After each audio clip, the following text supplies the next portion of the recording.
আমি ফোনে একটি মেয়ের সাথে কথা বলতাম। তারপর অনেকদিন কথা বলার পরে একদিন মেয়েটির সাথে দেখা করতে যেয়ে দেখি মেয়েটি আমার থেকে কমসে কম 5 বছরের বড়। তারপরে আমি খুব টেনশনে পড়ে গেলাম। মেয়েটি আমাকে বিবাহ করার জন্য চাপ দিতে লাগল। বয়সে বড় মেয়েকে বিয়ে করে বাসর ঘরে এনে যা করলাম, বন্ধুরাই বিষয় জানতে হলে সম্পূর্ণ গল্পটি না টেনে দেখুন এবং ভালো লাগলে আমাদের চ্যানেলটি সাবস্ক্রাইব করুন। কমেন্ট করে জানিয়ে দিন আপনি কোন ধরনের গল্প শুনতে সবচাইতে বেশি পছন্দ করেন। বন্ধুরা, চলুন আর দেরি না করে গল্পটি শুরু করি। আরফানের রুমের সামনে দিয়ে যাওয়ার সময় কিছু কথা শুনে দাঁড়িয়ে যান নিতু। বুঝতে পারেন আরফান ফোনে কারোর সাথে কথা বলছে।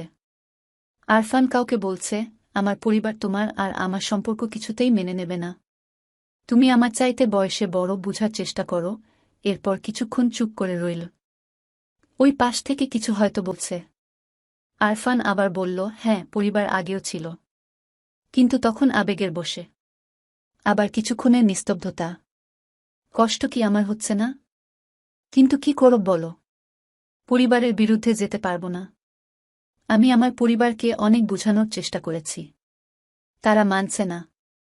তুমি তোমার পরিবারের মতে বিয়ে করে ফেলো। এরপর ফোনটা কেটে গেল হয়। আরফান বলল, উফ। অবশেষে পিছু ছাড়ানো গেল। নিতু মনে করার চেষ্টা করল। তার ছেলে এখনো পর্যন্ত কোনো মেয়ের বিষয়ে তাকে জানায়নি, কিন্তু ফোনে বলছে পরিবারকে মানানোর অনেক চেষ্টা করেছে, কিন্তু তারা নাকি মানছে না। তিনি নিজের রুমে চলে গেলেন। আরফান, তোমাকে কোনো মেয়ের কথা বলেছে সাহিল? নিজের স্বামীকে উদ্দেশ্য করে কথাটা বলল নিতু। মানে? কার কথা বলবে? ওর কারোর সাথে রিলেশন আছে। মেয়েটা বয়সে ওর চাইতে বড়। এমন কিছু? স্ত্রীর কথায় হাসিমুখে সাহিল বললেন। কি বলো? আমাদের ছেলে প্রেম করছে। নিতু বললেন। হ্যাঁ, করছে।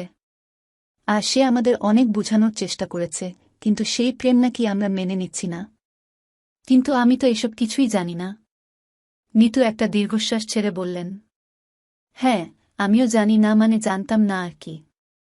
আরফানের কি কারোর সাথে সম্পর্ক আছে? প্রশ্নটা শুনে আমতা আমতা করে অনিক বলল। মানে আন্টি, আমি তো এসব বিষয়ে। নিতু এখন বসে আছে অনিকের বাসায়। তার ছেলের বেশিরভাগ সময় এই ছেলেটার সাথেই কাটে। আরফানের সবচেয়ে ভালো বন্ধু অনিক। নিতু বললেন। তুমি আরফানের সবচেয়ে ভালো বন্ধু, আর তার সম্পর্কে তুমি এমন অনেক কথাই জানবে যেটা আমরা জানি না। আরফানকে জিজ্ঞেস করলে আমি শতভাগ নিশ্চিত ও মিথ্যেই বলবে। অনেক কিছু বলার জন্য মুখ খুলছিল, তার আগেই নিতু তাকে হাত উঁচু করে থামালেন। আবার বললেন, আমি আশা করব তুমি সত্যিটা বলবে। মিথ্যে শোনার হলে আমি আমার ছেলেকেই প্রশ্নটা করতাম। অনিককে কিছুটা অসহায় দেখাল। সে বুঝল তার সামনে থাকা এই শান্ত শুভ্র মহিলাটিকে মিথ্যে বলা তার পক্ষে সম্ভব না। কিছুক্ষণ চুপ করে রইল অনিক। এরপর বলল, ওর তো অনেকের সাথেই সম্পর্ক আছে আন্টি। কাকে রেখে কার কথা বলবো? এক একটা বাহানা দিয়ে সে সম্পর্ক একটা সময় গিয়ে ভেঙে দেয়। তার সবচেয়ে পছন্দের বাহানা হলো তার পরিবার মেয়েটিকে মেনে নেবে না। নিজের ছেলের সম্পর্কে এই কথাগুলো শুনে চোখে পানি ছলছল করে উঠে নিতুর। তার অবিশ্বাস হতে থাকে, অনিক কি সত্যিই তার ছেলে আরফানের কথা বলছে, নাকি অন্য কারোর সাথে গুলিয়ে ফেলছে? নিতু ধরা গলায় বললেন, তুমি হয়তো আমার আরফানের সাথে অন্য কারোর বিষয় গুলিয়ে ফেলছ। দাঁড়াও, আমি ছবি দেখাই। আন্টি, আমি অন্য কারোর সাথে গুলিয়ে ফেলছি না। অনেকবার আপনার বাসায় গিয়ে খেয়ে এসেছি। আমার চিনতে ভুল হচ্ছে না। এবার নিতুকে অসহায় দেখাল। তিনি জিজ্ঞেস করলেন, এখন ওর সাথে কার রিলেশন? মেয়েটির নাম অনন্যা। আমাদের ভার্সিটিতেই পড়ে। 2 বছরের সিনিয়র আমাদের। খুব ভালো মেয়ে।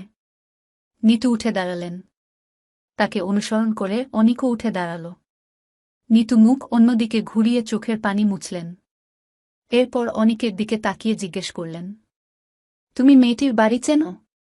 না আন্টি, তবে মেয়েটির ফেসবুক আইডি আছে। আপনি যোগাযোগ করে জেনে নিন। আরফান ফিসফিস করে বলল, এটা কোথায় নিয়ে এসেছ আমাকে? নিতু ফিসফিস করে জবাব দিলেন, অপেক্ষা করো। তোর জন্য সারপ্রাইজ আছে। আরফান বাবার দিকে তাকাল। বাবা ইশারায় বললেন তিনিও কিছু জানেন না। ভার্সিটি থেকে ফিরতেই আরফানকে রেডি হতে বলেন নিতু। তারা এক জায়গায় যাবেন। কিন্তু কোথায় যাবেন 1000বার জিজ্ঞেস করলেও নিতু একই উত্তর দিয়েছে, গেলেই জানতে পারবি। আরফানের সামনে হরেক রকম খাবার সাজানো। এই বাড়ির লোকগুলো আপ্যায়নের কোনো ত্রুটি রাখেননি।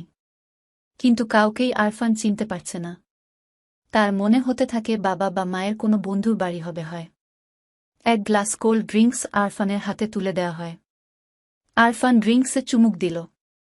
আর তখনই তার মা তাদের উদ্দেশ্য করে বলে উঠলেন, মেয়েকে নিয়ে আসার ব্যবস্থা করুন, আপা। আর কতক্ষণ অপেক্ষা করাবেন বলুন তো? সেই মহিলাটিও হাসি মুখে বললেন, হ্যাঁ হ্যাঁ, এক্ষুনি আনছি। মায়ের কথায় ড্রিঙ্কস নাকে মুখে উঠে গেল আরফানের। নিতু পিঠে হালকা চাপড় মেরে বললেন, আরে আস্তে খা। আরফান গ্লাসটা টেবিলে রেখে বলল, মেয়ে মানে? কোনো মেয়ে?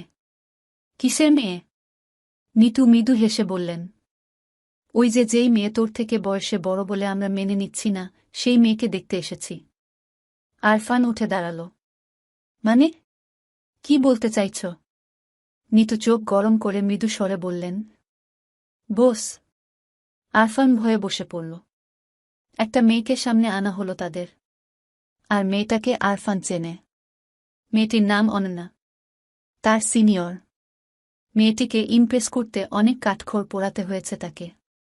শেষমেশ মেয়েটি আরফানের প্রেমে পড়ার ঠিক কিছু মুহূর্ত আগে তাকে প্রশ্ন করেছিল, আমি তো তোমার থেকে বয়সে বড়।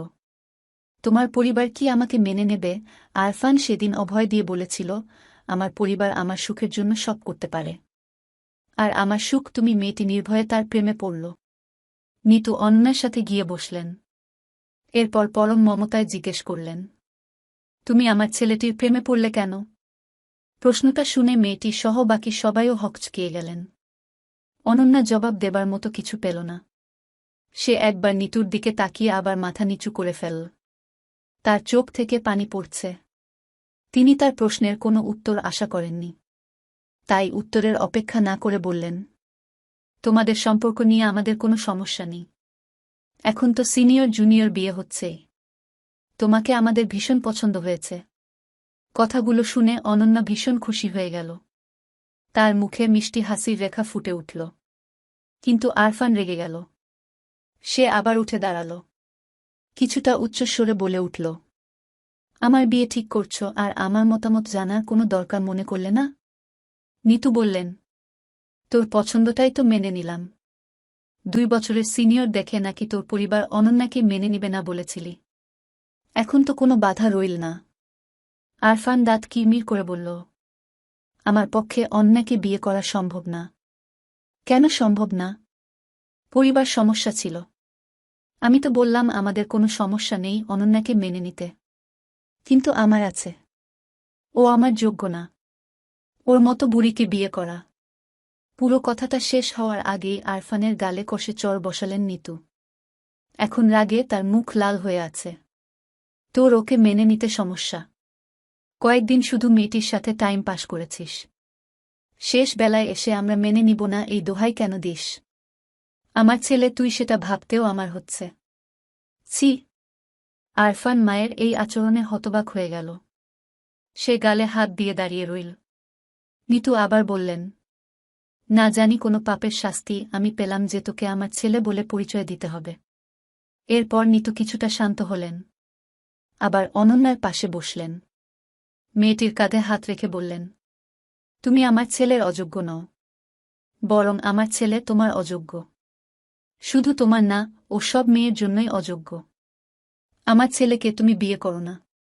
তুমি রিজেক্ট করো ওকে। ওর সাথে কখনো সুখী হবে না। তোমার জীবনে সত্যিকারের ভালোবাসা আসুক, মেয়ে। আমরা আজ আসি। সবাইকে হতবাক করে দিয়ে আরফানের পরিবার বেরিয়ে গেল। অনন্যা জানত আরফানের পরিবার তাকে মানবে না। সত্যি মানেওনি। কিন্তু কেন যেন অনন্যার কষ্ট হচ্ছে না। নিতুকে চুপচাপ জানালার দিকে তাকিয়ে বসে থাকতে দেখলেন সাহিল। মহারানীর মন খারাপ নাকি? নিতু একটু হাসার চেষ্টা করলেন। খুব একটা সফল হলেন না। বিষণ্ণতা কাটছে না মুখ থেকে। আমরা হয়তো ব্যর্থ বাবা মা। ছেলেটাকে মানুষ করতে পারলাম না। নিতু কিছু বলল না। তিনি আকাশের দিকে তাকিয়ে থেকে বললেন, জানো, সবকিছু চুকেবুকে যাওয়ার পর ওর মায়ের সাথে একদিন দেখা হয়েছিল। আমি সালাম দিয়েছিলাম। আর তিনি অবাক হয়ে জিজ্ঞেস করেছিলেন, তুমি কে মা? অথচ আমি জানতাম সে আমার ছবি তার মাকে দেখিয়েছিল।